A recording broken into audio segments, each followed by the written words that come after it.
देख रहे हैं सुदर्शन न्यूज। मैं हूं आपके साथ शिवम दत्त मेहता। वक्त हो चला है जवाब तो चाहिए का। जवाब तो चाहिए में आज हम बात करेंगे उस वक्फ बोर्ड की जो कभी 1500 साल पुराने हिंदू मंदिर पर अपना दावा ठोकता है तो कभी इस्लाम से भी पुराने हिंदू बहुल गांव को मजहब के नाम पर अपना बता देता है। वक्फ के इसी मजहबी तांडव की चपेट में अब भारत के वो हिस्से भी आने लगे हैं जहां पहले मुस्लिम आबादी ना के बराबर थी, लेकिन देश में जारी जनसंख्या जिहाद के कारण अब देवभूमि हिमाचल जैसे पहाड़ी राज्य भी भारी मुस्लिम जनसंख्या विस्फोट की मार झेल रहे हैं, जिसके परिणाम ये हैं कि हिमाचल प्रदेश जैसे शांत प्रांत में भी हिंदुओं पर हमले और अवैध मस्जिद के निर्माण जैसी खबरें सामने आने लगी हैं। हिमाचल की राजधानी शिमला में संजौली मस्जिद इन्हीं जिहादी हमलों के बाद सरकार के संज्ञान में आई है, जहां बाहरी मुसलमानों ने स्थानीय हिंदुओं के साथ मारपीट की थी, जिसके बाद हिमाचल प्रदेश के ग्रामीण विकास मंत्री अनिरुद्ध सिंह ने इस मामले को विधानसभा में उठाया, जहां उन्होंने हिमाचल में अवैध घुसपैठ और अवैध संजौली मस्जिद निर्माण का मुद्दा उठाया, जिसके बाद स्थानीय हिंदुओं और हिंदू संगठनों ने मस्जिद को गिराने की मांग पर जोरों शोरों से प्रदर्शन किया है। लोगों ने मस्जिद के खिलाफ कोर्ट में याचिका दायर की, जिसमें संजौली के लोकल रेजिडेंट की तरफ से भी कोर्ट में आपत्ति याचिका दाखिल की गई थी, जिस पर आज शिमला नगर निगम के आयुक्त की कोर्ट में सुनवाई हुई। लेकिन सुनवाई के दौरान स्वयं को 1947 से मस्जिद को अपना बताने वाला वक्फ बोर्ड कोर्ट के एक भी सवालों का जवाब नहीं दे पाया। ऐसे में सवाल यह कि क्या वक्फ बोर्ड का मस्जिद की जमीन पर दावा गलत है? अगर सच में मस्जिद की जमीन वक्फ की है तो दस्तावेज दिखाने के लिए वक्फ ने अगली पेशी का समय क्यों मांगा? क्या वक्फ को मस्जिद के अवैध निर्माण की जानकारी पहले से थी? क्या वक्फ मस्जिद की फंडिंग और निर्माण से जुड़े सच को छिपाने की कोशिश कर रहा है? और सबसे जरूरी सवाल यह कि आखिर कब तक देश में वक्फ की मनमानियां ऐसे ही जारी रहेंगी? करेंगे इन्हीं पर चर्चा, लेकिन उससे पहले देखिए हमारी यह खास रिपोर्ट कि आखिर आज की सुनवाई में कोर्ट ने वक्फ से कौन कौन से सवाल पूछे जिनमें से वक्फ एक भी जवाब नहीं दे पाया। रिपोर्ट दिखा। अवैध मस्जिद के निर्माण को वक्फ ने कब एनओसी दी?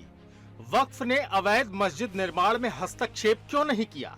मस्जिद निर्माण के लिए पैसा कहां से आया?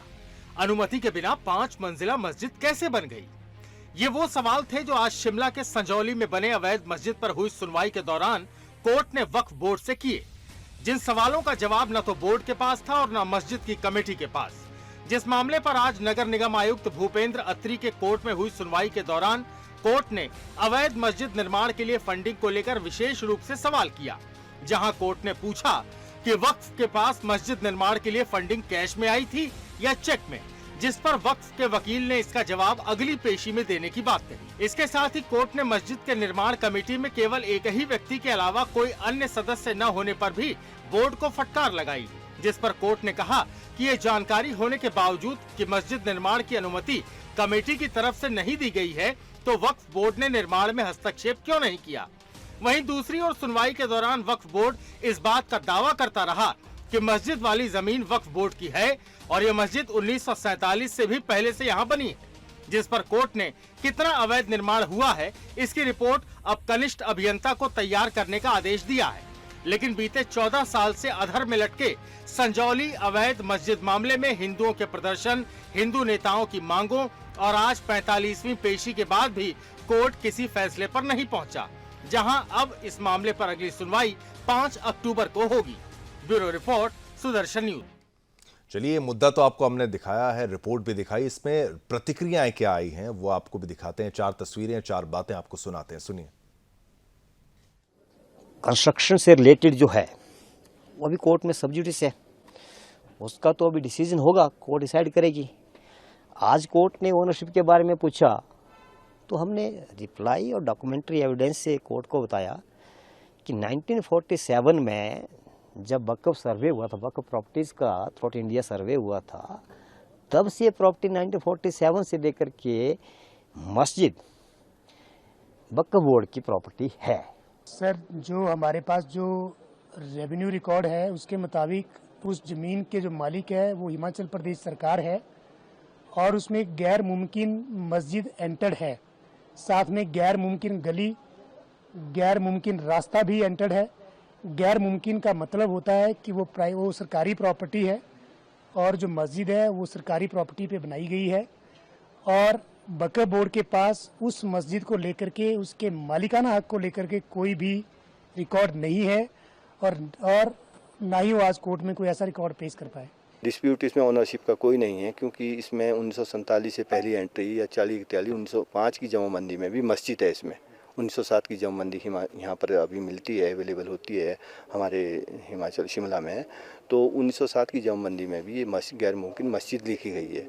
और अब फर्दर जो इसमें डिस्प्यूट आया वो उसकी डेवलपमेंट का आया कि इसमें फर्दर डेवलपमेंट कैसे हुई है। ये मस्जिद तो 47 से पहले की रेवेन्यू रिकॉर्ड जो है आज वक्फ बोर्ड वालों को प्रोवाइड कर दी है। ये बोर्ड जो मस्जिद की है वक्फ बोर्ड की ज़मीन है। ये सुशील आर्किटेक्ट था, आर्किटेक्ट जी थे, उन्होंने नक्शा सीमेंट किया मस्जिद में एमसी में। उसके बाद क्या हुआ कि मैं तो है नहीं था उन कमेटी में, तो क्या हुआ क्या नहीं, उसके बाद ये लोग नोटिस ही नहीं कोई आया। उसके बाद मेरे को कोई नोमिनेट को आज फर्स्ट टाइम नोटिस आया एमसी का। चलिए अब आपको सुनाते हैं कि नगर आयुक्त भूपेंद्र अत्री ने क्या कुछ कहा है, वो भी आप सुनिए। तरफ से जो रिप्रेजेंटेटिव था श्री कुतुबुद्दीन थे, स्टेट ऑफिसर उनके, और ये अपने जो लर्नड एडवोकेट है श्री BS ठाकुर, उनके थ्रू आज हमारे कोर्ट में आए थे। उन्होंने अपना पक्ष रखा और जो मैनेजमेंट तत्कालीन मैनेजमेंट कमेटी के जो प्रेसिडेंट थे मोहम्मद लतीफ़, तो उनको भी हमने पार्टी बनाया था कि NOC क्योंकि उनके नाम पे जारी हुआ था, तो उनसे भी हमने रिप्लाई मांगा है। अगली 5 अक्टूबर तक वो रिप्लाई देंगे कि अगर जब उनको NOC दिया गया था और उनको ये कहा गया था कि उन्होंने अनऑथराइज नहीं करना है, मैप अप्रूव कराना है, तो क्यों नहीं कराया, उनका क्या कहना है, उसका हम पक्ष सुनना चाहते हैं। और किसने ये बनाया है एक्चुअली, क्योंकि वो आज ओपन कोर्ट में वर्बली उन्होंने कहा था कि मैंने तो सिर्फ 2.5 मंजिल बनाई थी, बाकी पता नहीं किसने बनाई। अब वो पता नहीं किसने वक्फ बोर्ड की प्रॉपर्टी में कौन बना सकता है, या हम वक्फ बोर्ड को इसका जवाब देना होगा। चलिए किसने बनाई, कैसे बनाई, यही बात पता नहीं, लेकिन चलिए पता करने का प्रयास करते हैं। हमारे साथ एक्सपर्ट्स भी आएंगे, मेहमान आएंगे, उनसे सवाल पूछने हैं कि आखिर पहले तो इस मालिकाना हक को लेकर भी कोई ऐसा स्पष्टीकरण नहीं है, साफ तौर पर कोई ऐसी क्लैरिटी नहीं है कि भाई ये किसकी ज़मीन है नहीं है। हमारे साथ गेस्ट इस वक्त जुड़ेंगे कुछ ही पलों में आपके टीवी स्क्रीन पे। पहले जो हैं उनका स्वागत किया जाए। शशि अग्निहोत्री जी हमारे साथ इस वक्त, आपका धन्यवाद, नेता बीजेपी, आप धन्यवाद, आपने समय निकाला। कमल गौतम जी हिंदू नेता हमारे साथ हैं, आपका धन्यवाद, आपने समय निकाला। आशीष कोटाड़िया प्रवक्ता कांग्रेस के भी, वो भी हमारे साथ हैं। और कुछ ही पलों में शायद हमारे साथ मोहम्मद लतीफ़ नेता वक्फ बोर्ड, वो भी जुड़ने वाले हैं। जैसे वो जुड़ेंगे उनसे भी चर्चा करेंगे। लेकिन पूरा मामला जो है इतना कंफ्यूज करने का प्रयास किया जा रहा है या फिर बहुत सिंपल है, ज़मीन वक्फ की है या नहीं है? क्योंकि अनिरुद्ध सिंह जब वहाँ पर बोल रहे थे वो तो कह रहे थे कि भाई ये ज़मीन जो है, ये ज़मीन हिमाचल प्रदेश सरकार की है और ये सरकार की है, उसके खाली कब्जे की बात होती है, ये वक्फ की ज़मीन नहीं है। लेकिन फिर ये तमाम बातें किसने किया, कैसे किया, ये सारी बातें अगर पता नहीं लगती हैं। कमल गौतम जी शुरुआत में आपसे करता हूँ। पहली बात तो भारत में वक्फ होना नहीं चाहिए, ये हम बार बार कहते हैं। वक्फ को इतनी शक्तियाँ जो दी गई हैं वो होनी नहीं चाहिए। अब इसमें थोड़ा सा जो अमेंडमेंट्स करने का जो इसकी शुरुआत जो हो गई है, ASI भी कहता है कि वक्फ का हस्तक्षेप यहाँ पे है, वहाँ पर है, हमारी जो बड़ी बड़ी जो पुरानी जो इमारतें हैं उन पर है। खत्म कर क्यों नहीं देना चाहिए इस वक्फ बोर्ड को? और साथ ही साथ इस मामले पर आपकी क्या टिप्पणी रहेगी? शिवम जी बहुत बहुत धन्यवाद, आप मुझे शो तो मैं कहना चाहूंगा वक्फ कोई संस्था नहीं है। वक्फ अपने आप एक भूमाफिया है जिसने देश भर में सरकारी संपत्तियों को और लोगों की निजी संपत्तियों को हथियाने का काम किया है। और हिमाचल प्रदेश की यदि हम बात करें तो हिमाचल प्रदेश में भी वक्फ बोर्ड ने जो है अपनी असीमित शक्तियों का दुरुपयोग करते हुए बहुत से लोगों की निजी संपत्तियों को हथियाया है और सरकारी संपत्तियों को हथियाने का काम किया है। जहां तक संजौली विषय की बात है, संजौली में जो मस्जिद है, ये विवाद जो है 2010 में पहली बार सामने आया था जब इसका निर्माण शुरू हुआ था। तो उस समय जो है इस विवाद को लेकर के आप देखिए, जब ये एक कोर्ट में गया तो कोर्ट आने के बाद जो है जो एमसी के जेई थे उन्होंने एक रिपोर्ट दी थी और उस रिपोर्ट में उन्होंने ये जो कमिश्नर का जो कोर्ट है, इस कोर्ट में उन्होंने लिखित एक अपना स्टेटमेंट किया था। तो उन्होंने कहा था कि इसका मालिकाना हक जो है टेलर जो संजौली में काम कर रहा है, उस मालिकाना हक की बात इन्होंने की थी। परंतु आप देखिए वही अधिकारी, वही मोहम्मद शेख जो है 2023 में अपनी उसी स्टेटमेंट को, जब वो आर्किटेक्ट प्लानर के पद के ऊपर एमसी में कार्यरत थे, तो उन्होंने उसी केस में एक दूसरी नोटिस दी जिसमें उन्होंने ये कहा कि ये संपत्ति सलीम खान की नहीं है, ये वक्फ। बिल्कुल। किस प्रकार से ये कॉन्स्पिरेसी रची गई और इस सरकारी संपत्ति को हथियाने के लिए एक साजिश, सुनियोजित षड्यंत्र रचा गया और इसमें एक सिस्टम लगा हुआ था जिसमें बहुत से मुस्लिम अधिकारी भी सम्मिलित थे। आप देखिए, ये जो प्रॉपर्टी है इसके ऊपर जो है बार बार नोटिस होने के बावजूद भी निर्माण निरंतर जारी रहा और निर्माण जो है अनेक देश में अकेला मामला नहीं है। आपकी जानकारी के लिए मैं बताना चाहूंगा, कुल्लू के अखाड़ा बाजार में एक मस्जिद है जिसके ऊपर कोर्ट में केस लंबित है पिछले 5 सालों से और वो भी अवैध तरीके से वहां भूमि के ऊपर बनाई गई है। दूसरा मामला अभी 20 दिन पहले मंडी जिला में, मंडी शहर का है, जेल रोड में एक मस्जिद का, अवैध मस्जिद का पीडब्ल्यूडी की भूमि के ऊपर उसको कब्जा करके उसके ऊपर जो है टीन और तिरपाल का पर्दा करके अंदर जो है कंस्ट्रक्शन का काम चल रहा था, जिसे वहां के स्थानीय लोगों ने रुकवाने का काम किया। कहीं वक्फ बोर्ड जो है एक माफिया के रूप में हिमाचल प्रदेश में काम कर रहा है। इसका छोटा सा उदाहरण मैं दूंगा। संजौली बहुत छोटा सा क्षेत्र है, एक उपनगर शिमला महानगर का, और संजौली पटवार वृत्त की यदि मैं बात करूं तो अकेले संजौली पटवार वृत्त में ही वक्फ बोर्ड की संपत्ति है वो 1,18,080 वर्ग मीटर है। आप कल्पना करिए, यदि हम इसको बीघा में कन्वर्ट करेंगे तो लगभग 156 बीघा के आसपास ये भूमि बनती है। तो ये जांच का विषय है कि 156 बीघा, 1,18,080 वर्ग मीटर जो भूमि इसने वक्फ बोर्ड ने कब्जाई है, ये भूमि वहां से वक्फ बोर्ड के पास आई और किस प्रकार से इसको हथियाने का किस किस समय जो है काम हुआ है। तो बिल्कुल, कहीं ना कहीं ये एक बड़ा विषय कमल गौतम, ये पूरे भारत में ही ऐसा हो रहा है। आशीष कोटाड़िया भी हमारे साथ इस वक्त हैं। आशीष, अगर मैं आपसे ये पूछूं कि भाई अनिरुद्ध सिंह के द्वारा जब ये मामला वहां पर विधानसभा में उठाया गया, उनके द्वारा बताया गया, वहां पर लफ्ज़ जिहाद की बात भी कही गई, छेड़छाड़ की बात भी की गई, बाहरी लोगों के आने की जो बात वहां पर कही गई, और बाकी वहां पर जो मस्जिदें हैं वहां पर भी कभी यूपी की गाड़ियां आ रही हैं, एमपी की गाड़ियां आ रही हैं, कहां से जमात आ रही है, बांग्लादेशी मुद्दा जो आ रहा है।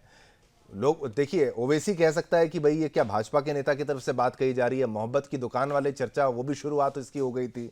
लेकिन वक्फ को इतनी शक्तियां जो मिली वो कांग्रेस के दौरान ही मिली। अब तो कांग्रेस के भी हिंदू नेता इस बात को समझ रहे हैं, क्या पूरी कांग्रेस अब उनके साथ खड़ी है कि भाई ये जो गलतियां हुई हैं पहले, अब इनको दूर करना चाहिए। और वक्फ जैसी चीज, क्योंकि आप अब देखिए, आपने लोकसभा में अच्छी सीटें लाई हैं, ये बात आप मान रहे हैं, 99 सीटें आपकी अच्छी सीटें आई हैं। कल को अगर आपकी सरकार ऐसे बन जाए तो क्या आप वक्फ को हटाएंगे? ये अमेंडमेंट तो क्या है, इसको खत्म कर देना चाहिए, क्या कहेंगे आप आशीष जी? देखिए, वक्फ बोर्ड की बात अलग है, यहाँ पर बात है मस्जिद का, और 2 विषय है, एक है ओनरशिप का और एक है इलीगल कंस्ट्रक्शन का। ये जो कोर्ट का ऑर्डर था 7 सितंबर को आने वाला था। Let me show you the order of the court on your TV screen. और क्लियरली उसमें बोला है शिवम जी, कोर्ट ने, कि the municipal corporation clearly instructed deputy engineer to prepare a report to. मेरी आवाज पहुंच रही है? बिल्कुल बिल्कुल, बोलिए। जी शिवम जी, the municipal commissioner office clearly directed to the junior engineer that to prepare a report to the extent of the unauthorized construction at the site। यानी कि जितना भी unauthorized construction हुआ है साइट पे, उनके ऊपर एक रिपोर्ट बनाई जाएगी और 7 अक्टूबर कर 5 अक्टूबर को अगली सुनवाई होगी। अब दूसरी बात पे आता हूं। इन्होंने आक्षेप लगाया कि कांग्रेस की सरकारों से गलतियां हुई है। शिवम जी, मुझे ये बताइए, अभी तक कोर्ट की कुल मिला के 45 हियरिंग्स हो चुकी है। दूसरा मामला, यह मामला पहली कंप्लेंट ऑफिशियली दर्ज होती है इन 2009 में। 2009 से लेके 2012 तक शिमला कॉर्पोरेशन के द्वारा कुल 30 नोटिसें आधिकारिक रूप से भेजी जाती है। अब मुझे बताइए, वर्ष 2007 से लेकर 2012 में हिमाचल प्रदेश में सरकार किसकी थी? भारतीय जनता पार्टी की। मुख्यमंत्री कौन थे? प्रेम कुमार धूमल मुख्यमंत्री थे। यदि आज आपको इलीगल कंस्ट्रक्शन ऑफ मॉस्क थे इतनी बड़ी समस्या और आपत्ति है, तो आपकी सरकार क्या कर रही थी? तीसरा विषय, जो अनिरुद्ध सिंह जी ने बयान दिया है वह बयान स्वीकार्य है। जो समस्याएं वहां उद्भव हुई है उनका निराकरण आना चाहिए, लेकिन अनिरुद्ध सिंह जी ने दूसरा भी कहा है कि this issue should not be politicised. All the communities have peacefully coexisted in the state of Himachal प्रदेश।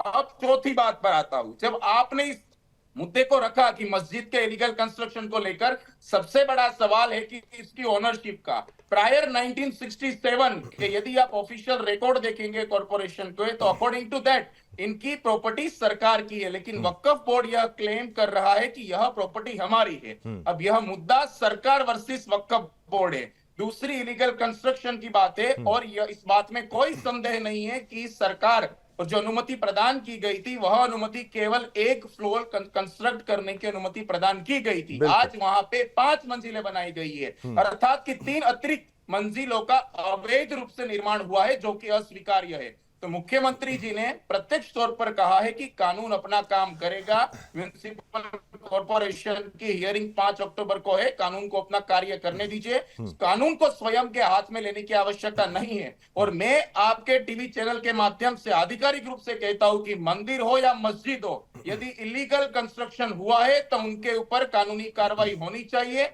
और कानून अपना काम करेगा।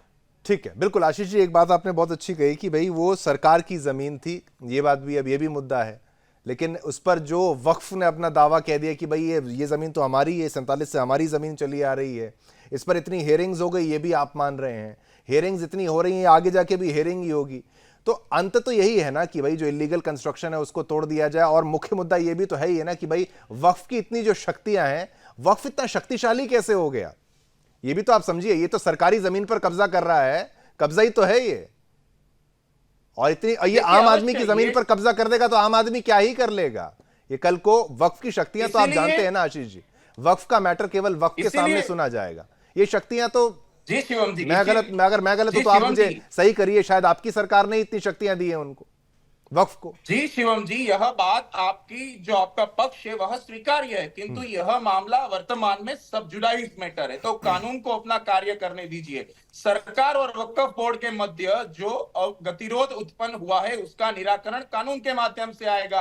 और इस बात में संदेह नहीं है कि विगत वर्षों में 45 हियरिंग होने के पश्चात भी अभी तक किसी भी प्रकार का निराकरण नहीं मिला है। तो यह अपने आप में सवाल। आशीष जी, बिल्कुल आपकी बात मैं मान रहा हूं, सबजुडिस्ड है, मैटर कोर्ट में है, लेकिन इस मुद्दे पे तो आप अपना पक्ष रखिए ना कि वक्फ को इतनी जो पावर दे दी गई है, ये नहीं दी जानी चाहिए थी। ये अगर दे दी गई है, यही तो परेशानी का मूल जड़ है, जो परेशानी का मूल कारण यही तो है। यह कानूनी मामला है। आप वक्फ बोर्ड के माध्यम से जो गवर्नमेंट बिल लाई थी, फिर उनको कमेटी के पास भेजा गया, वो दोनों अलग अलग मामले हैं।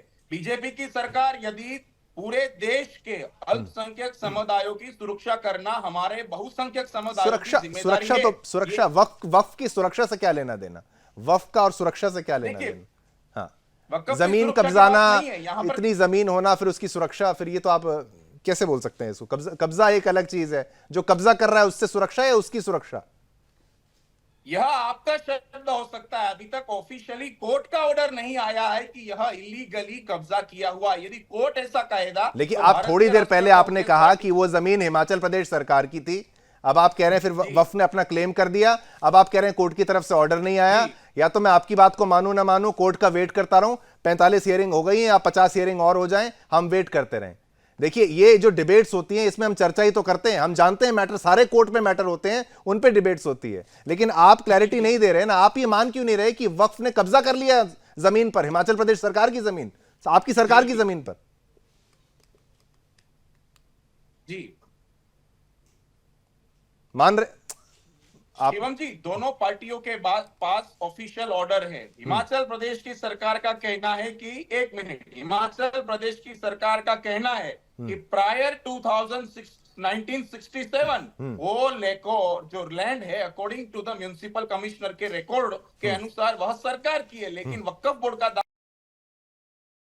बोर्ड की सरकार की गलत टिप्पणी करूंगा तो यह स्वीकार योग्य नहीं होगा। इसीलिए भारतीय राष्ट्रीय कांग्रेस पार्टी कानून पे निर्भर है। कानून का जो ऑर्डर आएगा 5 अक्टूबर को वह स्वीकार्य होगा। और इसीलिए तो आज कहा म्युनिसिपल कॉर्पोरेशन ने कि जितना भी इलीगल कंस्ट्रक्शन हुआ है उनकी एक रिपोर्ट बनाई जाएगी और उस रिपोर्ट को सबमिट करेंगे, उसके अकॉर्डिंगली कार्रवाई होगी। ठीक है, नहीं चलिए, मेन मुद्दा जो वक्फ का है उस पर आप थोड़ा क्लैरिटी नहीं दे रहे हैं। आप मान भी रहे हैं कि सरकार की जमीन है, लेकिन फिर आप कह रहे हैं मैटर सबजुडिस्ड है। ये तो एक अलग मैटर है, इलीगल कंस्ट्रक्शन का 3-4 मरला जो ऊपर बना लिए गए हैं, जो बना दी गई मस्जिद, उस पर जो तोड़फोड़ होनी चाहिए वो तो होनी चाहिए। शशि अग्निहोत्री जी, अब इस पर एक बात कही जाए तो ठीक है, आपकी सरकार के द्वारा अमेंडमेंट की बात वक्फ पे आई। मैं वक्फ का मुद्दा इसलिए उठा रहा हूं कि इतनी असीमित शक्तियां दे दी गई, देर आए दुरुस्त आए। भाजपा ने इस बारे में सोचा तो सही, थोड़ा पहले सोच लिया जाता है। इसको निरस्त करने के बारे में कुछ प्लान है क्या? ये पहले इसको कमजोर करके फिर खत्म किया जाए, ऐसी कोई सोच है कि नहीं? कि भारत में वक्फ क्यों, इतनी शक्तियां क्यों? देखिए, भारतीय जनता पार्टी एकमात्र ऐसी पार्टी है जिसने कोशिश कर रहे हैं अभी भी संविधान में ये बदलाव लाने की कि एक देश एक कानून, जहाँ वक्फ बोर्ड बोल के कुछ भी नहीं रहेगा, शरिया कानून बोल के नहीं रहेगा। भारतवर्ष का हर नागरिक के लिए एक ही कानून होगा। ये वक्फ बोर्ड के नाम पर घुसपैठियों के द्वारा जमीन हथियाने की साजिश वर्षों से चली आ रही है। ठीक। और मैं क्योंकि पश्चिम बंगाल से बिलोंग करती हूँ, तो पश्चिम बंगाल के चारों तरफ की सरहदें घिरी हुई है बांग्लादेश से, एवं बांग्लादेश के चारों तरफ से घिरे होने के कारण आज पश्चिम बंगाल की हर विधानसभा की डेमोग्राफी में मतलब बड़ा परिवर्तन हुआ है। तो सिर्फ पश्चिम बंगाल में नहीं, पश्चिम बंगाल के आसपास के सारे राज्यों में, जो आज हम सुन पा रहे हिमाचल प्रदेश में भी रोहिंग्या घुसपैठ का जो मामला चल रहा है। हाँ, ये आपने शशि जी बिल्कुल बहुत बेहतर बात उठाई। बांग्लादेशी वाला जो जिक्र, ये भी अनिरुद्ध सिंह के द्वारा कहा गया। दो ऐसे एक दो लोग को तो मैं खुद जानता हूं, वो ऐसा खुद उन्होंने कहा है। वापस चर्चा पे चलेंगे, क्योंकि हम बात कर रहे थे एक मस्जिद की तो कर ही रहे थे, लोगों के रोष की तो कर ही रहे थे कि भाई वहां पर और क्या क्या हो रहा है, वहां पर डेमोग्राफिक चेंज हो रही है क्या, लोग परेशान हो रहे हैं क्या, और बांग्लादेश का मुद्दा ये तो परेशान करने वाला है ही। शशि अग्निहोत्री जी, आप कह रही थी, आप अपनी बात को आगे बढ़ाएं। बांग्लादेश वाली बात तो वहां पर अनिरुद्ध सिंह के द्वारा ही कही गई है। जमात वाले आ रहे हैं, बांग्लादेशी आ रहे हैं, घुसपैठी आ रहे हैं, कहां कहां पहुंच रहे हैं। कांग्रेसी भाई हमारे जो है आशीष जी, उन्होंने कहा कि भारतीय राष्ट्रीय कांग्रेस का हर नागरिक, हर जो सदस्य है वो कानून को मानने वाला है। तो उनको मैं बता दूं कि भारतीय राष्ट्रीय कांग्रेस नहीं, पश्चिम बंगाल सहित भारतवर्ष का हर नागरिक लॉ अबाइडिंग सिटीजन है, ऐसा मैं मानती हूँ। लेकिन ये अल्पसंख्यकों के नाम पर, वक्फ बोर्ड के नाम पर दखलदारी की जो राजनीति भारतीय राष्ट्रीय कांग्रेस एवं उसके बाई प्रोडक्ट्स, उसके जो सहयोगी दल भारतवर्ष में कर रहे हैं, आने वाले दिनों में भारतवर्ष की डेमोग्राफी जिस तरह से बदल रही है, ये हम सब के लिए खतरे का अंदेशा हमको लग रहा है। यहाँ पर आप देखेंगे भारतवर्ष में जितने हॉस्पिटल्स हैं, उन सब में ज्यादातर सरकारी अस्पतालों में जो इलाज कराने आ रहे हैं, आप अगर बारीकी से उन पर नजर डालें तो उसमें 60 to 70% रोहिंग्या या मुसलमान है। ये कहाँ से आ रहे हैं? इनकी आबादी कहाँ से बढ़ गई है? बांग्लादेश, जब बांग्लादेश बना उस समय वहां पर हिंदुओं की आबादी 30% थी। आज बांग्लादेश में हिंदुओं की आबादी 3% रह गई है। तो क्या यहाँ पर भारतवर्ष में हम बहुसंख्यकों ने ठेका ले रखा है अल्पसंख्यकों को बचाने का, और वहाँ के बहुसंख्यक अल्पसंख्यकों को नहीं बचाएंगे? जितनी जिम्मेदारी हमारी उनकी बनती है, उतनी जिम्मेदारी उनकी भी बनती है। ये दो तरफा होती है। तो हमारी इस वक्फ बोर्ड के नाम पर हम चाहते हैं कि इस वक्फ बोर्ड को हटा दिया जाए, कि शरिया कानून को हटा दिया जाए और भारतवर्ष में एक ही कानून बने, एक देश एक कानून, जिसको सब मानने के लिए बाध्य हो। क्योंकि वक्फ बोर्ड के नाम पर इतनी प्रॉपर्टियां इन लोगों ने हजम कर ली है, दखल कर लिया। आप अगर रास्ते में उतरेंगे, छोटे छोटे गेट बनाकर मस्जिदों में परिवर्तन किया जा रहा है, अंदर में बड़ी प्रॉपर्टी दखल हो रही है, सामने में छोटे गेट। अब अगर मैंने बहुत सारे राज्यों में ये चीज देखी है कि आप सामने से देखेंगे छोटी छोटी प्रॉपर्टियां उनको दखल करके उन लोगों ने अंदर बड़ी बड़ी प्रॉपर्टियां दखल करके वहां पर मस्जिदों में तब्दील कर दिया है। ये मस्जिद आई कहाँ से? आज से आजादी के पहले से कहाँ से आए थे? मुगल साम्राज्य ने आके हमारी मंदिरों पर मस्जिद बनाए, और सिर्फ मंदिरों पर नहीं, जहाँ हमारे कमजोर हिंदू भाई थे वहां पर लोगों की प्रॉपर्टियां लेके वहां पर उन लोगों ने बनाया मस्जिद। बिल्कुल। तो ये कमजोर भी क्या, जहां पर भी हिंदू घटा है, ये जो संजौली मस्जिद का घटना आप उल्लेख कर रहे हैं, यहाँ पर हिंदुओं ने आपत्ति जताई है, तो उनके विरोध में आप कोर्ट में जाइए, उनके ऊपर उन लोगों ने हमला चलाया, मारपीट की उनके साथ में। आज हिमाचल प्रदेश जैसी माने हमारे हिंदुओं की जगहों को किस तरह से दखल कर लिया जाता है, और हम अगर चुपचाप देखते हैं तो हमारे भारतवर्ष के लिए खतरे की निशानी होगी। बिल्कुल, ये बात बिल्कुल सही है, और एक खतरे की घंटी तो है ही। और लेकिन बाहर से लोग आके वहां पर बस रहे हैं। बांग्लादेश का मुद्दा, सारे भारतवर्ष में रोहिंग्या, लेकिन सरकार आपकी है शशि जी, सरकार आपकी है। आप देखिए, अमेंडमेंट की बात करें, हटा ही देना चाहिए ना, आप हटाने के पक्ष में है, ये तो अच्छी बात है। देखिए, विरोधियों की विधानसभा होती है, विरोधियों की लोकसभा में विरोधियों को मौका दिया जाता है। कोई भी कानून अगर हम जबरदस्ती पास नहीं करा सकते, ये सबकी सहमति से पास होता है। हम लोग ये कानून लाने की कोशिश कर रहे हैं, लेकिन कहीं ना कहीं भारतीय राष्ट्रीय कांग्रेस या तृणमूल या उनके सहयोगी दल सपा और ये जितना गठबंधन है, ठगबंधनों का जो गठबंधन है, ठगबंधनों का जो गठबंधन है, ये गठबंधन यहाँ पर नहीं आने पाए क्योंकि उनकी सारी राजनीति अल्पसंख्यकों पर टिकी हुई है। ठीक है, आप वोट पर्सनल, बैंक हाँ नहीं अल्पसंख्यकों ठीक है, चलिए आशीष का भी एक रिएक्शन ले लेते हैं। जो बात अनिरुद्ध की तरफ से कही गई थी वहां पर विधानसभा के दौरान, उन्होंने लव जिहाद की बात कही, महिलाओं के साथ ऐसे ऐसे कमेंट्स पास करने की आशीष कोठारिया जी बात की गई, और मस्जिद की इलीगल कंस्ट्रक्शन, बाहरी लोगों की बढ़ती 190 से लेकर 1900 कैसे हो गए रजिस्टर्ड, ये तमाम बातें अनिरुद्ध सिंह की तरफ से कही गई। आप इस बात से सहमत हैं? वो तो कांग्रेसी नेता हैं, लव जिहाद की बात भी कर रहे हैं, बढ़ती जनसंख्या विस्फोट की बात भी वो कर रहे हैं, हिंदू बहन बेटियों को के साथ छेड़छाड़ की बात भी कर रहे हैं, और लव जिहाद जिसका विरोध करने की बात कही जाती है कि ऐसा कोई टर्म नहीं है, ये आपके मंत्री कह रहे हैं, एक हिमाचली कह रहा है, मैं साफ तौर पर कहूं तो। उस पर आपकी क्या प्रतिक्रिया है? फिर जो आज शशि जी ने कहा उसका जवाब आप दे सकते हैं।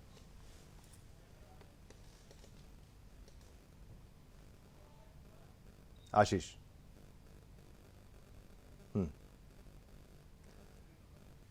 आशीष, आप मुझे सुन पा रहे हैं? चलिए ठीक है, थोड़ा सा यहाँ पर नेटवर्क का इशू है, तब तक हम आ जाएंगे उनके पास। लेकिन कमल, इन पूरी बातों को जब मैं सुन रहा था तो मैं देख रहा था एक मस्जिद नहीं, आपने भी ये बात कही, कई ऐसी जगहों पर मस्जिद है जहां पर लोगों का विरोध प्रदर्शन शुरू हो गया है। जो विधानसभा में बयान दिया, वह बयान उनका आधिकारिक बयान हो सकता है, लेकिन चलिए ठीक है, थोड़ा सा नेटवर्क आपका, आशीष जी आपका नेटवर्क थोड़ा सा इशू कर रहा है। 1 मिनट आपका नेटवर्क ठीक करते हैं, तब तक हम यहाँ पर हम गौतम साहब से आपसे पूछते हैं। कमल, गौतम जी आप मुझे बताइए, ऐसी और कितनी मस्जिदें और कितनी बात, और ये एक तरीके से खुलासा हुआ है क्या, शुरुआत हो गई है क्या, अब बाकियों को भी सब पर नकेल कसने का समय आ गया है, जाग गए हैं क्या हिमाचल के हिंदू? देखिए, हिमाचल प्रदेश का हमेशा से जागरूक रहा है और पर खुलकर के है पहले से के होगा। 2021-22 में जब मैं हिंदू जाट मंच के महामंत्री के नाते प्रदेश का काम देख रहा था, उस समय हमने एक सर्वे करवाया था कोविड के तुरंत बाद। तो पूरे प्रदेश भर में जो सरकारी आंकड़ा था उसके अनुसार जो है लगभग 396 के आसपास जो है मस्जिदें थी हिमाचल प्रदेश में, जो गवर्नमेंट रिकॉर्ड में थी। लेकिन जब हमने वो ग्राउंड सर्वे करवाया और उसकी जो रिपोर्ट आई वो बहुत चौंकाने वाली थी। तो उस रिपोर्ट में पूरे हिमाचल प्रदेश में 520 से अधिक मस्जिदें पाई गई। ऐसे निर्माण पाए गए। इस्लामिक ढांचे जो है कोविड के बाद जब हमने उसकी गणना करी तो एकदम बड़े आंकड़े हमारे सामने आए, और उसके कारण से पूरा प्रदेश उस टाइम चकित था।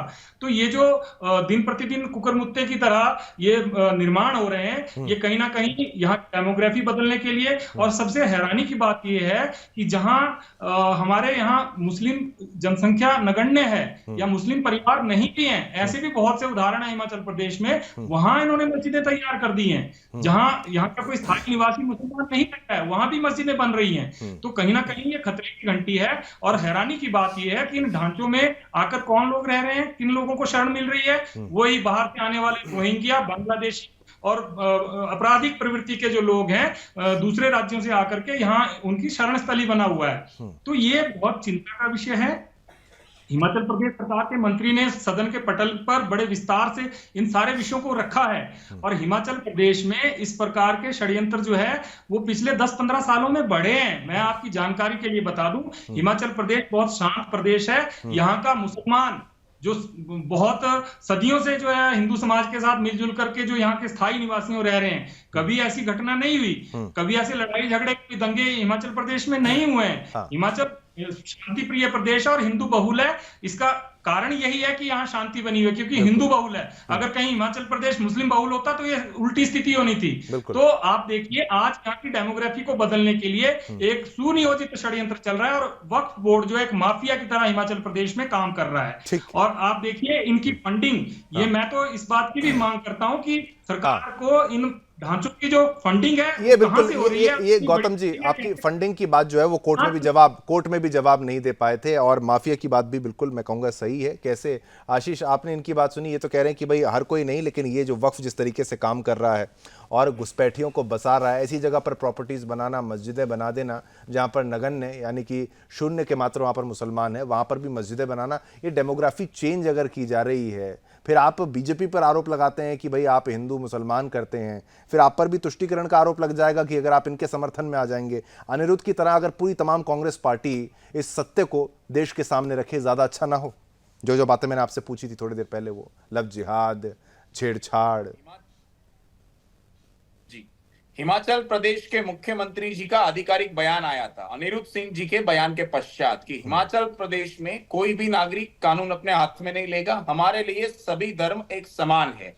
लेकिन जहां तक बात मस्जिद की हो या मंदिर की हो, शिवम जी, मैं एक बात स्पष्ट करना चाहता हूं। जो गौतम जी ने कहा कि मस्जिदों की संख्या बढ़ती जा रही है उत्तरोत्तर, देखिए, मंदिर की संख्या बढ़े या मस्जिद की संख्या बढ़े, यह अपने आप में समस्या नहीं है। समस्या है यदि वही मंदिर और मस्जिद इलीगल लैंड पे कंस्ट्रक्शन हो, without the consent of the government उसका कंस्ट्रक्शन हो, तो वो हमारे देश के लिए सबसे बड़ा खतरा है। मुझे इस बात का आधिकारिक आंकड़ा नहीं है मेरे पास कि हिमाचल प्रदेश में जो भी मस्जिदों की संख्या बढ़ी है, और मैं आधिकारिक आंकड़ा देता हूं, 527 मस्जिदें हिमाचल प्रदेश में वर्तमान में है। उसमें से कितनी लीगल है और कितनी इलीगल है, ये आंकड़ा हमारे पास वर्तमान में नहीं है।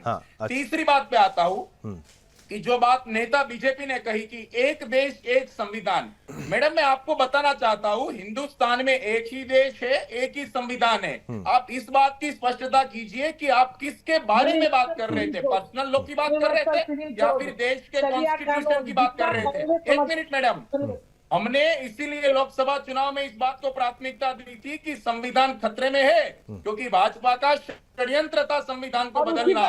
वही भाजपा ठीक है, ये एक देश एक संविधान। नहीं ठीक है, आपने इलीगल मस्जिद, इलीगल आप आशीष आप कह रहे हैं मस्जिदों के बढ़ने से कोई परेशानी नहीं है, बता नहीं पाए थे कि संविधान में क्या लिखा हुआ है। नहीं ठीक है, वही मैं कह रहा हूँ पर्सनल लॉ, ये सारे लॉज, मुस्लिम पर्सनल लॉ बोर्ड की भी आवश्यकता क्या है, वो ठीक है शशि जी, कोई बात नहीं, आशीष की तरफ से भी जो कहा गया था वो बात भी ठीक है, लेकिन मैं ये कह रहा हूँ कि एक मस्जिद के बढ़ने से क्या खतरा हुआ है, वही तो अनिरुद्ध सिंह बता रहे हैं। क्या एक मस्जिद में जो कंस्ट्रक्शन बढ़ा, लोग आए तो परेशानी क्या है?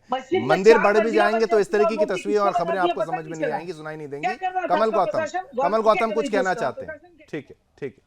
देखिए शिवम जी, आशीष जी ने अभी कहा कि हिमाचल प्रदेश के मुख्यमंत्री ने ये कहा कि किसी भी नागरिक को कानून अपने हाथ में लेने की अनुमति नहीं है।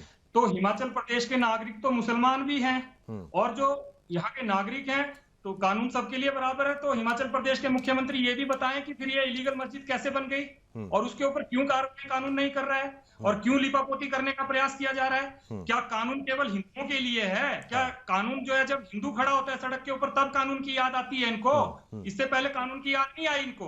आज जब और ये डर क्यों, ये डर किस बात का? कोई प्राइवेट प्रॉपर्टी होती कमल, कोई नहीं, ठीक है, कोई प्राइवेट प्रॉपर्टी होती तो अब तक ढहा दी गई होती, ये बात भी लोगों ने कही है।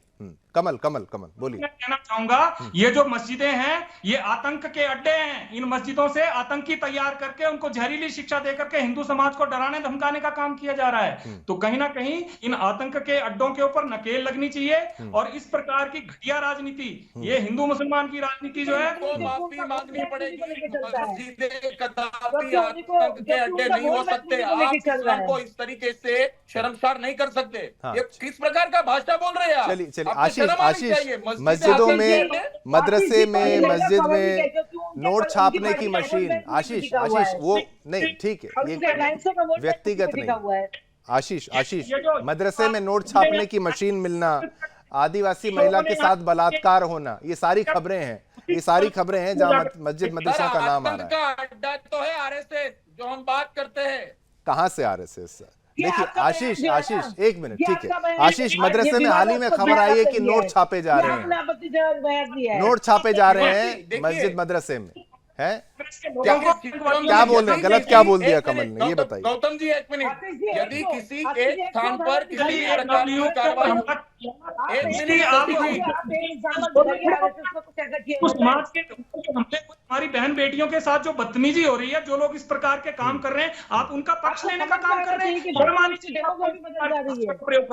ठीक है आशीष, उन्हीं मस्जिदों में आशीष, आप हिमाचल, आप हिमाचली लोगों की भावनाओं को समझ पा रहे हैं कि नहीं आशीष? ये लोग क्या आज अचानक से उठ के क्यों बोल रहे हैं?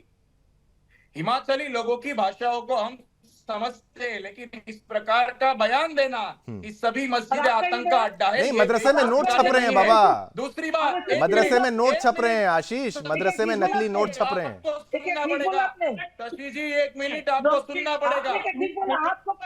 यही बात कही थी जवाहरलाल नेहरू ने कि आरएसएस चलिए एक एक करके संगठन है, आप स्वीकार करेंगे? चलिए वही बात है कि अंततः इसका उत्तर क्या है, वही तो प्रश्न है कि भाई जल्द इसका उत्तर और सॉल्यूशन निकलना चाहिए। हम बार बार कहते हैं कि वक्फ को इतनी शक्तियां अगर दे दी गई हैं, अमेंडमेंट्स क्या है, इसको खत्म करना चाहिए। लोगों को परेशानी हो रही है और हिमाचल के लोग इसका सबूत हैं। अनिरुद्ध सिंह के द्वारा जो कहा गया वो बिल्कुल सत्य है, कटु सत्य है, लोगों को चुभेगा लेकिन सत्य है। धन्यवाद करना चाहूंगा शशि जी आपका, आशीष जी आपका, समय आपने आपको सब बराबर का दिया। कमल आपका भी बहुत बहुत धन्यवाद अपनी बेबाक तरीके से अपनी बात को रखने का। आगे दीजिए, आज इतना ही जवाब तो चाहिए मैं, लेकिन ब्रेक के उस पार आपके लिए फटाफट अंदाज में खबरें भी तैयार हैं।